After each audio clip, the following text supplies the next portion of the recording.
están, estimados hermanos, de todos lados donde nos puedan ver?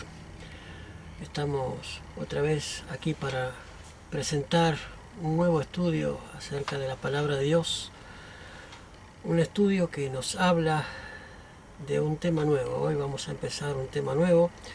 Vamos a hacer un pequeño paréntesis entre las profecías para hablar de un tema que es prácticamente importantísimo, que hace a nuestra salvación, no solamente a conocer el futuro, sino que nos hace directamente a nuestra salvación.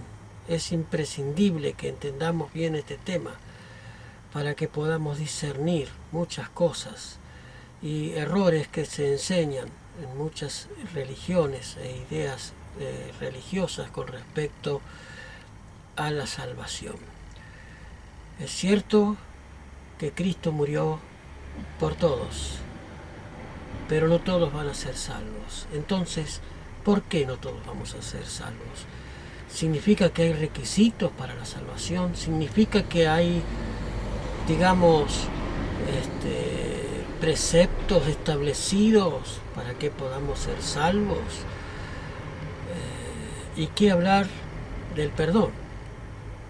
Y ese va a ser nuestro tema de hoy. ¿Qué hablar acerca del perdón?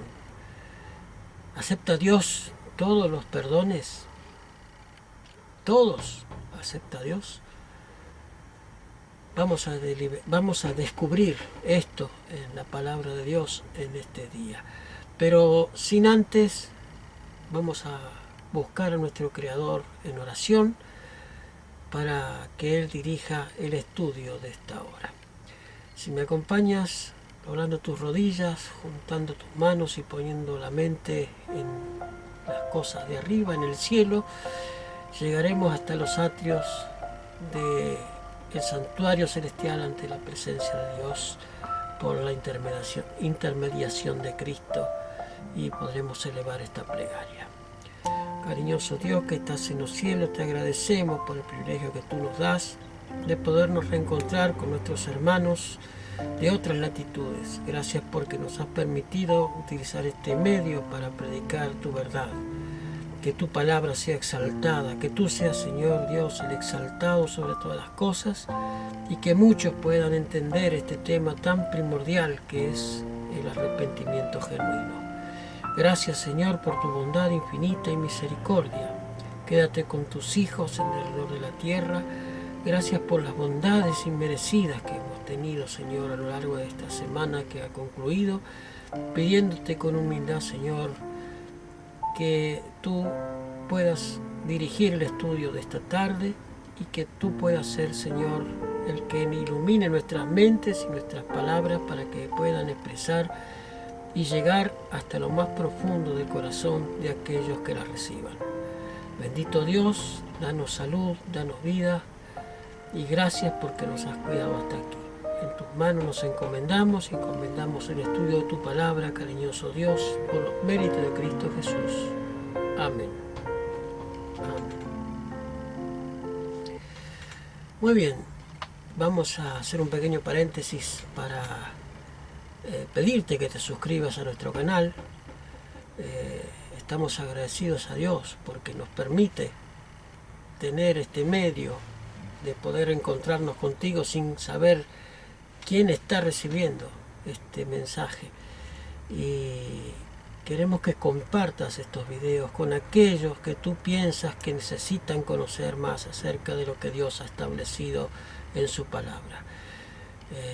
Repito lo que digo siempre, esto no es para apoyar una religión, no es para apoyar una ideología, es simplemente la verdad tal cual está escrita en la palabra de Dios, que se interpreta a sí misma, no la interpretamos nosotros, ella misma se interpreta a sí misma. Solamente las estamos estudiando por temas, que es lo más fácil de poder hacer, poder entender la Biblia por temas. Allí nos edifica mucho más que leerla toda de corrido, ¿verdad? De este modo podemos hallar tesoros inconmensurables en ese libro maravilloso que Dios ha dejado escrito, que es su santa y divina palabra. Muy bien, dijimos que íbamos a hablar del tema acerca del arrepentimiento. ¿Será que Dios perdona todos nuestros pecados, nos arrepintamos o no? ¿Será que la salvación que Cristo compró hace 2000 años en la cruz del Calvario y que selló con su resurrección, ya está libre toda persona para ser salva porque fuimos perdonados todos en la cruz del Calvario?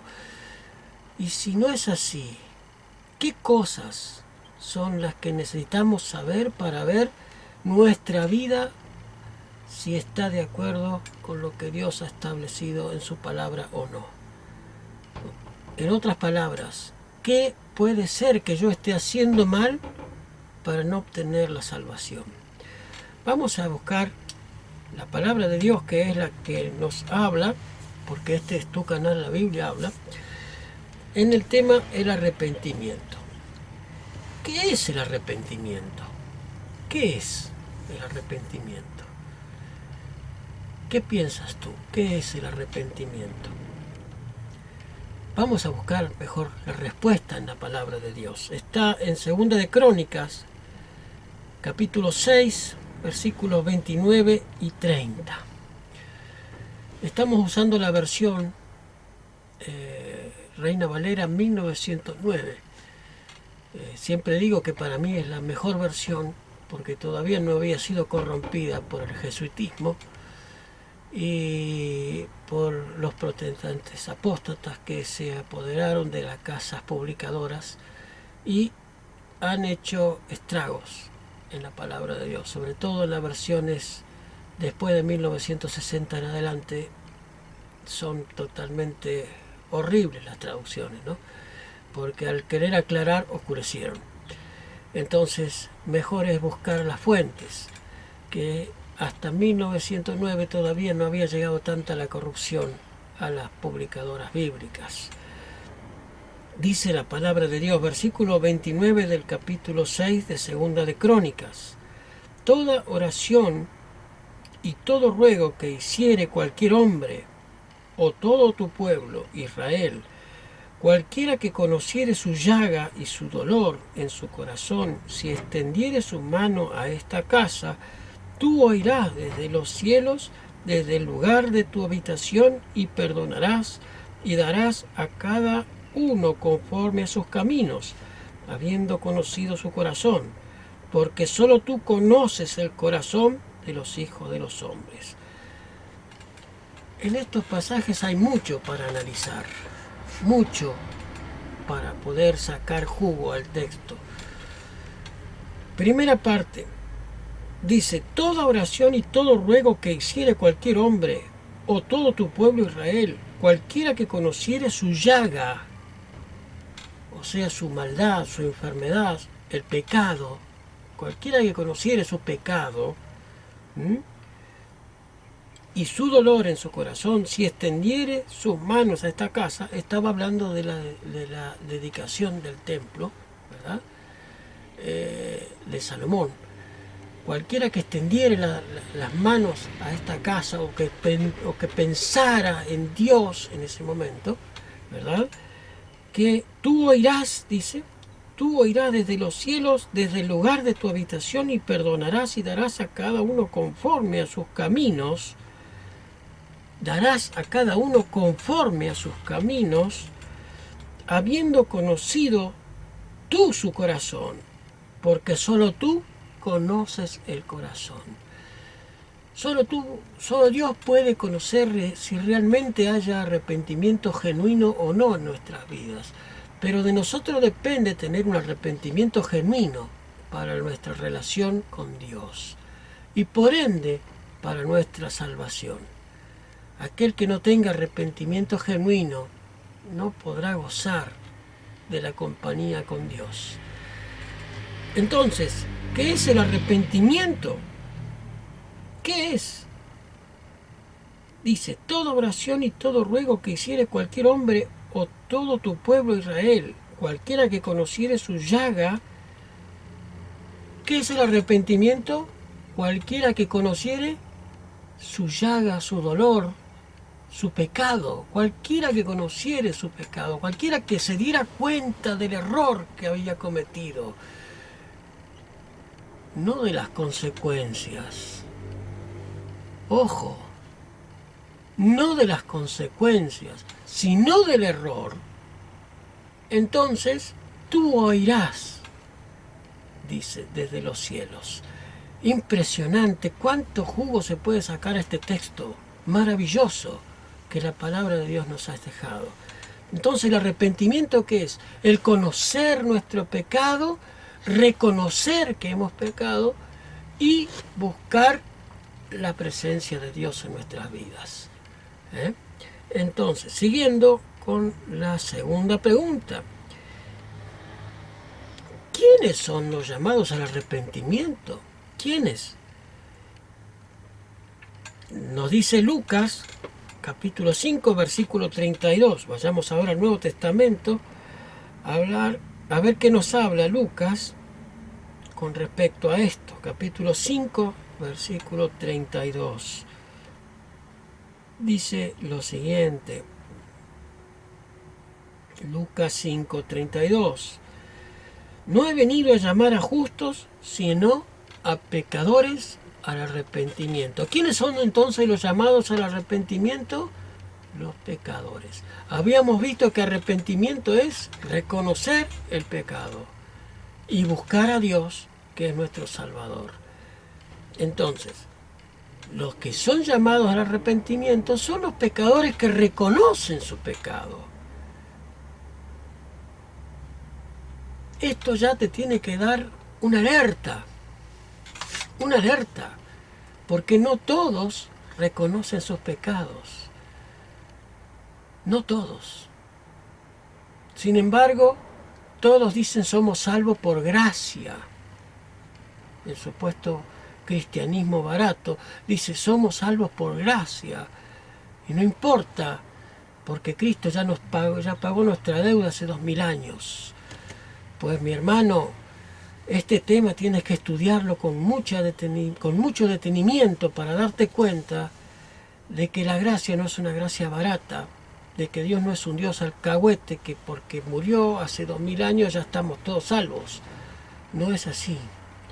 Los pecadores somos llamados al arrepentimiento, aquellos que reconocemos nuestros pecados y buscamos a Dios en oración. Entonces, Él oye nuestras oraciones. Eso también te tiene que dar una pauta de la oración.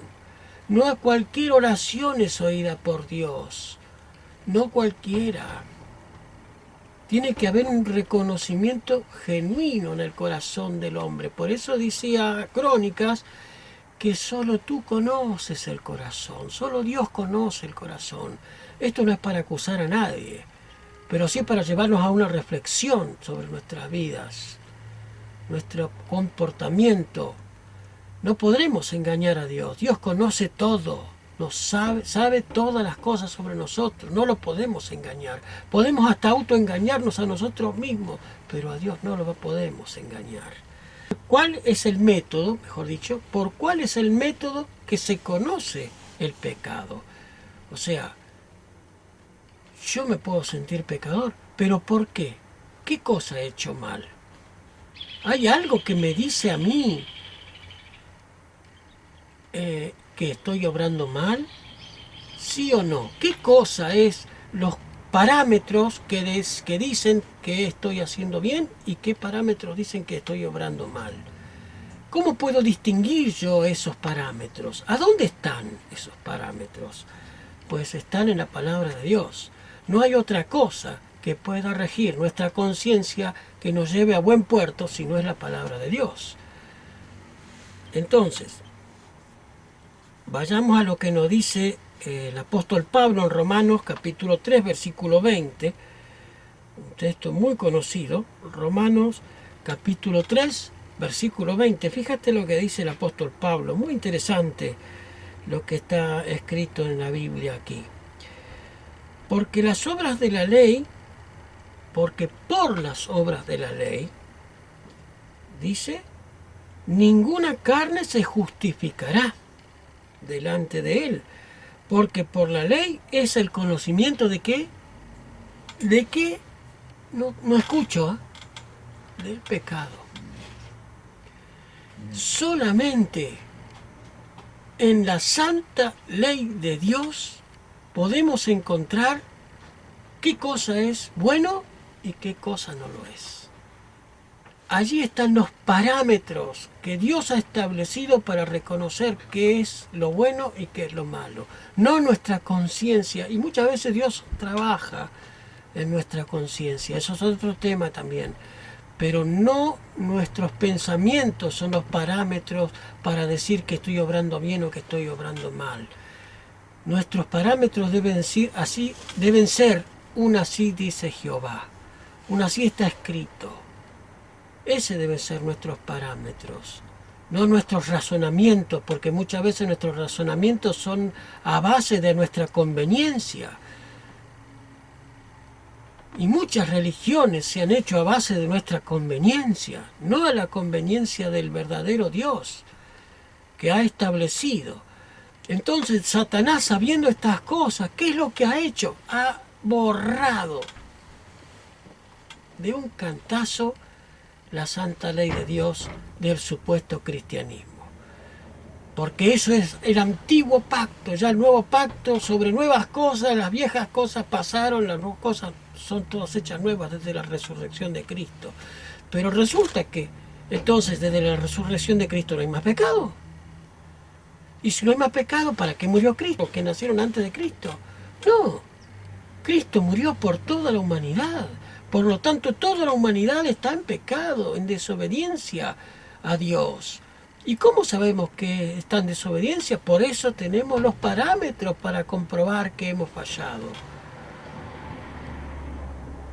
Que no hemos hecho de acuerdo con lo que Dios ha establecido. Y para eso nos ha dejado 10 normas en su palabra, bien claras de lo que es correcto y lo que no lo es. Pero también ha sido tocado ese parámetro, no por Dios, por supuesto, sino por el hombre. Porque las iglesias cristianas dicen que la ley ya no corre más.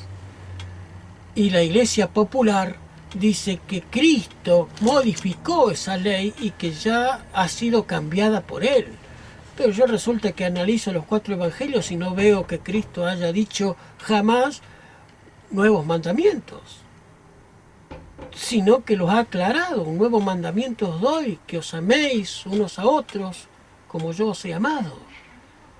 Y amar al prójimo no es cumplir los 6 mandamientos que hablan acerca del prójimo. Y amar a Dios no es cumplir con los primeros 4 de la ultra tabla, por supuesto. Pero ¿y entonces? ¿Te das cuenta que es una cosa ilógica lo que se está enseñando en el cristianismo? Están enseñando a la gente a vivir un cristianismo falso, basado en ideologías falsas. Y llevarán a la perdición a muchos. Pero aún así, Dios conoce el corazón de cada uno.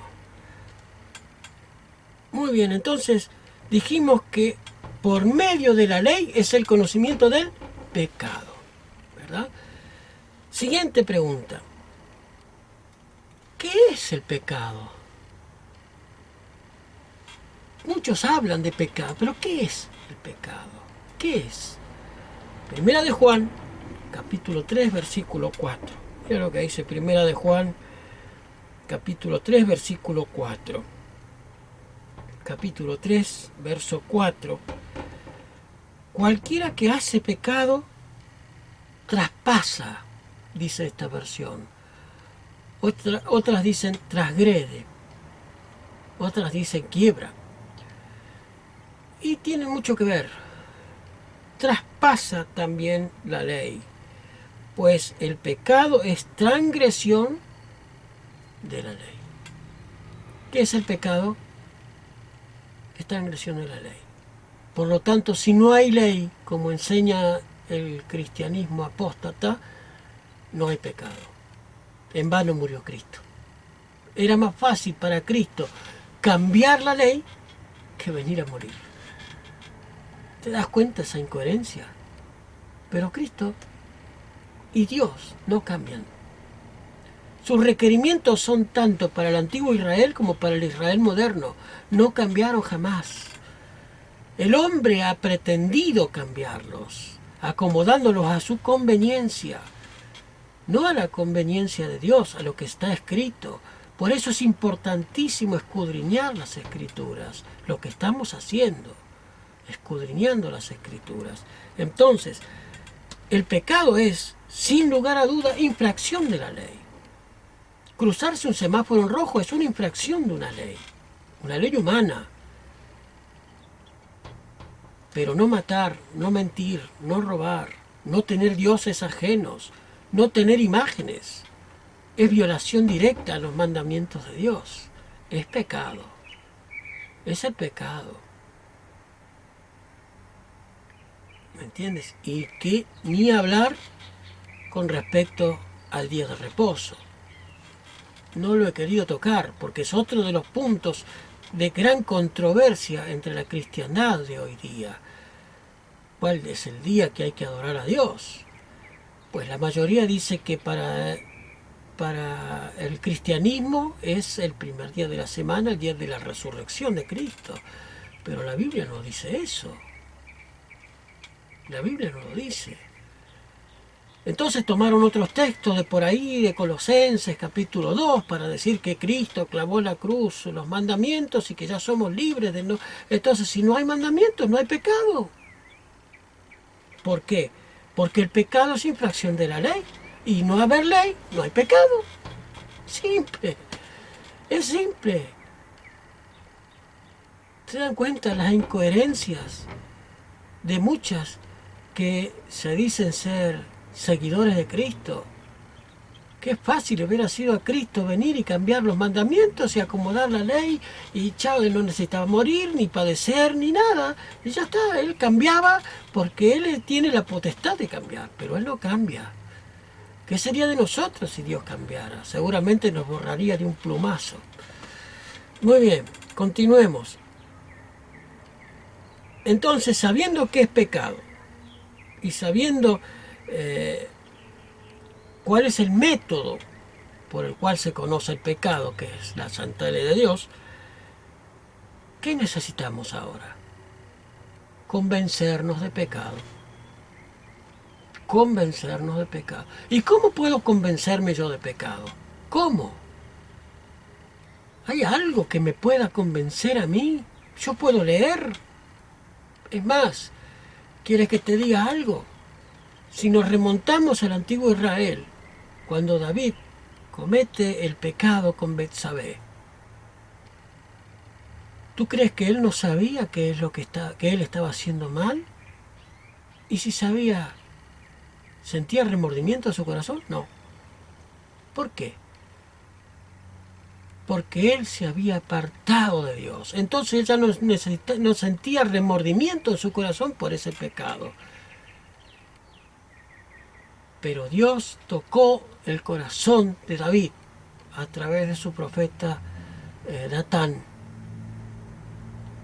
Y el Espíritu de Dios fue el que convenció a David de pecado. ¿Y dónde dice eso, hermano? Vayamos a lo que la Escritura nos habla, no mi palabra. ¿Quién convence al pecador de pecado? Juan 16:8. Juan 16:8. Un texto que si te lo puedes grabar de memoria mejor. Él es el que convence al mundo de pecado. ¿Quién? Juan 16:8. Y está hablando aquí de quién, del Espíritu Santo. Y cuando Él viniere, redarguirá al mundo de pecado, de justicia y de juicio. ¿Quién? El Espíritu Santo. Es el que sella el carácter de Dios en el hombre. El que sella la ley de Dios en el corazón del hombre es el Espíritu Santo. Por eso malinterpretan el texto que dice que sois sellados por el Espíritu Santo. Claro, es el Espíritu Santo el que sella el carácter de Dios en el hombre, pero lo interpretan como que el sello es el Espíritu Santo. El sello es el carácter de Dios en el hombre. ese hombre que cuando comete un yerro o una falta y reconoce su pecado, busca a Dios que es el Salvador. No por miedo a las consecuencias por su pecado, sino porque ese pecado causó la muerte de Cristo en la cruz del Calvario. Cada vez que cometemos un pecado, crucificamos a Cristo, nosotros. Y digo nosotros porque yo soy tan pecador como tú. No es que yo sea santo, ni que esté con alas de ángel, ni mucho menos. Soy un ser humano común y corriente, con defectos, tal vez más defectos que virtudes, pero es verdad. Todos necesitamos un Salvador y necesitamos que ese Espíritu Santo, trabajando en nuestro corazón, nos redarguya de pecado, nos enseñe qué es lo que está mal, qué es lo que hemos hecho mal. Porque muchas veces somos como David, que sabía que estaba haciendo mal, pero no lo sentía en su corazón. ¿Por qué? Porque él se había apartado de Dios ya antes. Entonces no sentía remordimiento por el pecado. Necesitó Dios mandarle su profeta, encararlo cara a cara y decirle, ese eres tú, para que él se estremeciera en su corazón y dijera, Señor, he pecado. Por eso David tenía el corazón según Dios, porque era pecador, humano, como tú y como yo, pero él tenía sensibilidad en el Espíritu Santo. Él amaba a Dios de corazón. Y aunque cometió pecado y mató a una persona y cometió adulterio, Dios le perdonó. Y para Dios, cuando perdona, no existe más pecado. ¿Qué diferencia con el hombre, verdad? Cuando el hombre perdona, yo te perdono, pero paso por un lado, vos venís por un lado y yo me voy por otro. Así es el ser humano. Así somos los seres humanos. ¿Cuánta falta nos hace ser sellados con el Espíritu Santo de la promesa? Entonces, quien convence al pecador es el Espíritu Santo. ¿Qué dijo Pedro con respecto a esto? Vayamos a Hechos, capítulo 2, verso 38. ¿Qué dijo Pedro con respecto a esto? Hechos 2, 38. Hechos 2, 38. Dice lo siguiente, la palabra de Dios. Y Pedro les dijo, prestemos atención acá, prestemos mucha atención a esto. Arrepentíos y bautícese cada uno de nosotros en el nombre de Jesucristo para perdón de los pecados. Aquí Pedro les había, si leemos unos pasajes antes, Pedro venía hablando de haciendo una predicación, ¿verdad? Y aparentemente esa predicación había hecho mella en los oyentes. ¿Y qué pasó? Versículo 37. Entonces, oído esto, fueron compungidos de corazón y dijeron a Pedro y a los apóstoles, varones hermanos, ¿qué haremos? Estamos perdidos, ¿qué haremos? ¿Qué les dijo Pedro? Cristo murió por ti, ya está, no tienes nada que hacer. Está bajo la gracia. ¿Le dijo Pedro así? No. ¿Qué dijo? Versículo 38. Arrepentíos. Arrepentíos y bautícese cada uno de vosotros en el nombre de Jesucristo para el perdón de los pecados, para que vuestros pecados sean borrados, el viejo hombre sea sepultado y nazca una nueva criatura. Para eso es el bautismo.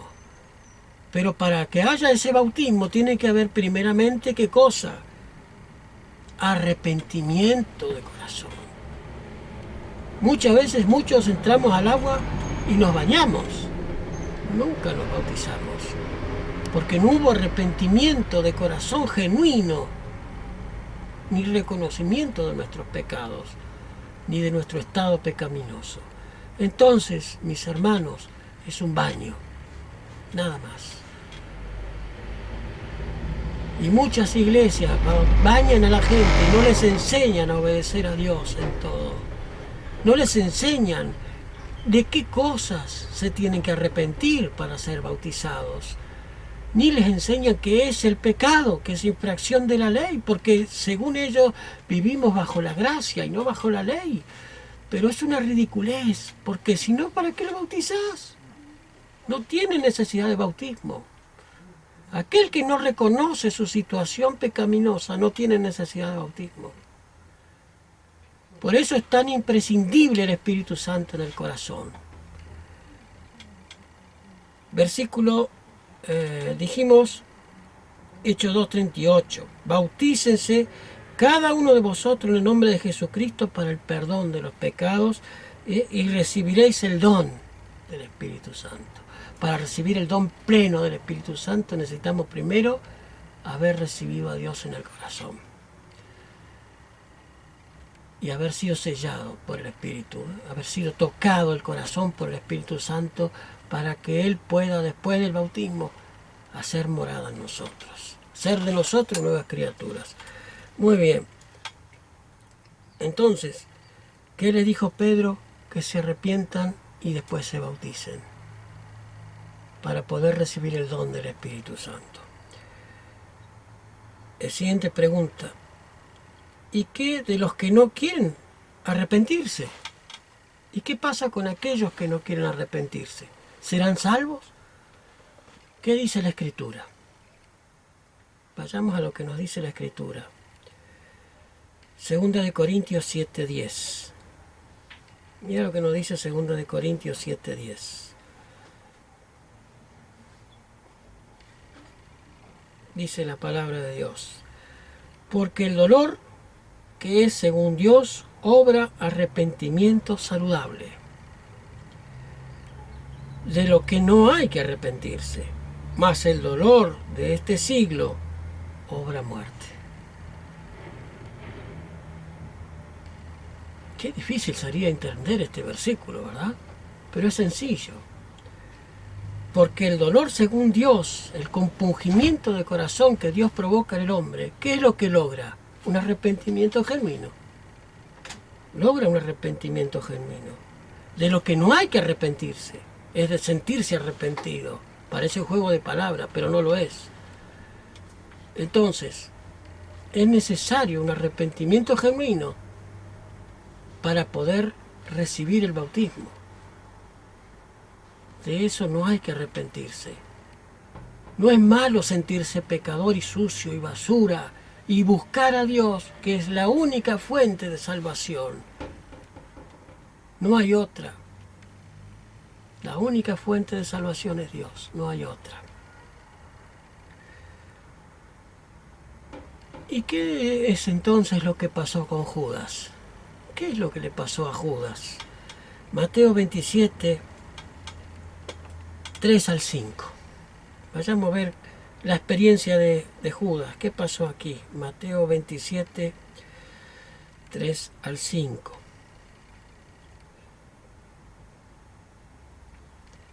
Y prestemos atención a esto porque muchas veces podemos caer nosotros en este grave error.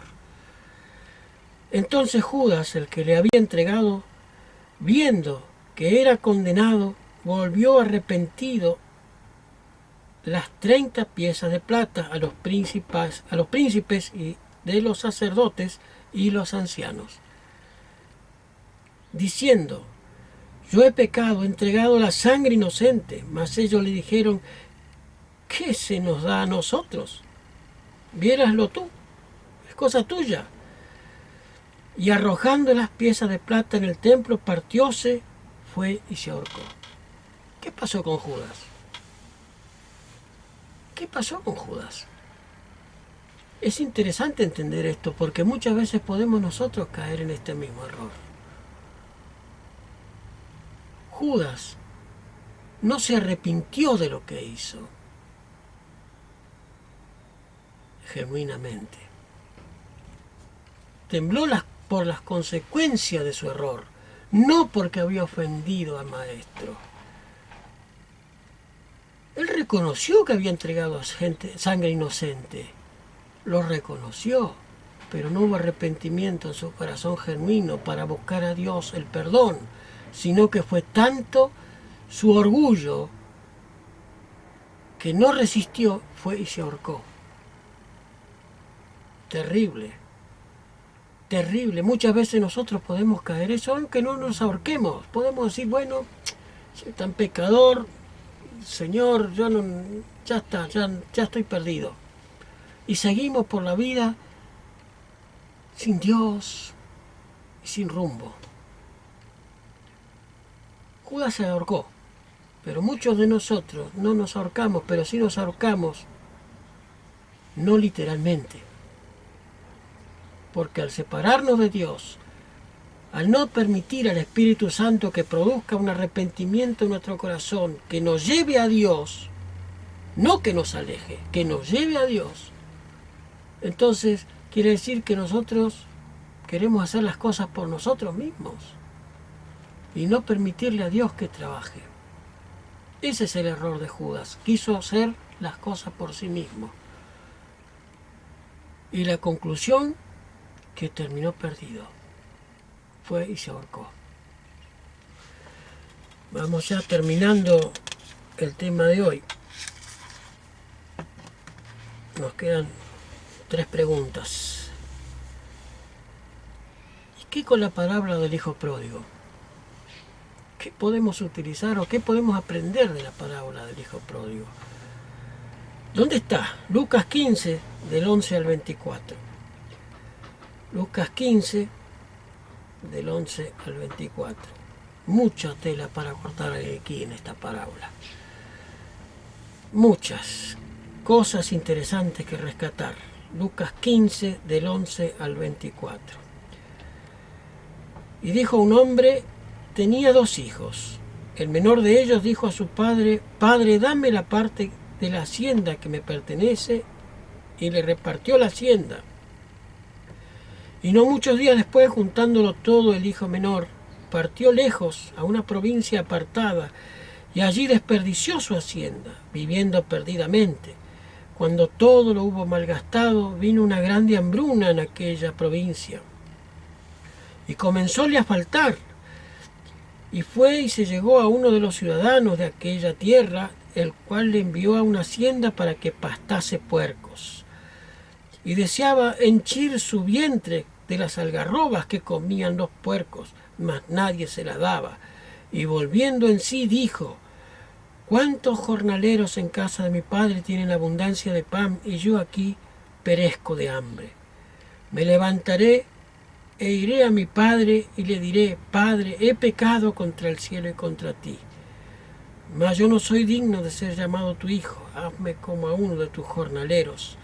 Y levantándose, vino a su padre, y como si aún estuviese lejos, viólo a su padre, y fue movido a misericordia, y corrió, y echóse sobre su cuello, y besóle. Y el hijo le dijo al padre, Padre, he pecado contra el cielo y contra ti, y ya no soy digno de ser llamado tu hijo. Mas el padre dijo a sus siervos, sacad el principal vestido y vestidle, y ponedle un anillo en su mano, zapatos en sus pies. Traed el becerro más grueso y matadlo, y comamos y hagamos una fiesta. Porque este hijo mío muerto era y ha revivido. Habíase perdido y hoy es hallado. Y comenzaron a regocijarse. Este es un ejemplo genuino de un arrepentimiento verdadero. El hijo pródigo había decidido apartarse totalmente de su padre, vivir sus propias experiencias, su propia vida, lejos de su casa, de la casa de su padre, de la protección de su padre. ¿Cuántas veces nosotros queremos hacer lo mismo con Dios? Queremos vivir lejos de la protección de Dios, queremos hacer lo que a nosotros nos gusta. Los primeros tiempos eran buenos. Todo parecía que iba como, digamos, como sobre ruedas, ¿no? No había problemas hasta que vino una hambruna, hasta que pasó algo, una hambruna, una prueba, una dificultad en la vida de él. Y se vio obligado a buscar trabajo y fue a criar cerdos, porque era lo único que había encontrado. pero ni aún así podía saciar su hambre. Quería comer las algarrobas que comían los cerdos, mas los dueños de los cerdos no se lo permitían. Entonces pensó sobre sí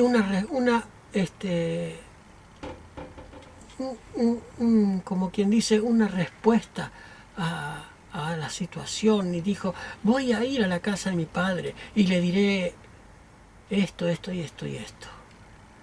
Se trazó en su mente un plan, pero lo que él jamás esperó era lo que pasó después. Yéndose ya para la casa de su padre, llegando cerca, ¿quién lo estaba esperando? El Padre. ¿Quién está esperando que nosotros nos arrepintamos? Dios. Que haya en nosotros ese sentimiento que tuvo el Hijo Pródigo de reconocer, de permitirle a Dios ese golpe en el corazón que produce el Espíritu Santo y que nos haga reconocer que necesitamos de un Salvador. E ir a Él. Y cuando nosotros decidimos ir a Él, caminamos hacia Él, Él ya nos está esperando para abrazarnos y cambiar nuestras vestiduras de pecado y ponernos trajes nuevos y cambiar nuestro calzado y hacer de nosotros dignos hijos suyos. Eso es lo que Dios hace con el pecador arrepentido de verdad. El Hijo Pródigo reconoció su error y fue a quien pudiera solucionar su problema. No hizo como Judas, que fue rebelde y se mató. Reconoció su error y fue a donde estaba la solución a su problema. Así debemos hacer nosotros, ir a donde está la solución a nuestro problema de adicciones, nuestro problema de pecados, nuestro problema de concupiscencias o pecados acariciados. ¿A dónde está la solución? En Cristo. En Cristo está la solución. En el Espíritu Santo de la promesa está la solución. Entonces, ¿qué era el muchacho de aquel hombre? Era el Hijo. Era el Hijo. ¿Y a quién representaba el Hijo? Bueno, nosotros. ¿Y a quién representaba el Padre en esta parábola? A Dios. Él está ansioso de esperar que en nosotros haya un sentimiento de arrepentimiento genuino. ¿Cuándo perdonó el Padre al Hijo? Lucas 15:20, con esto terminamos.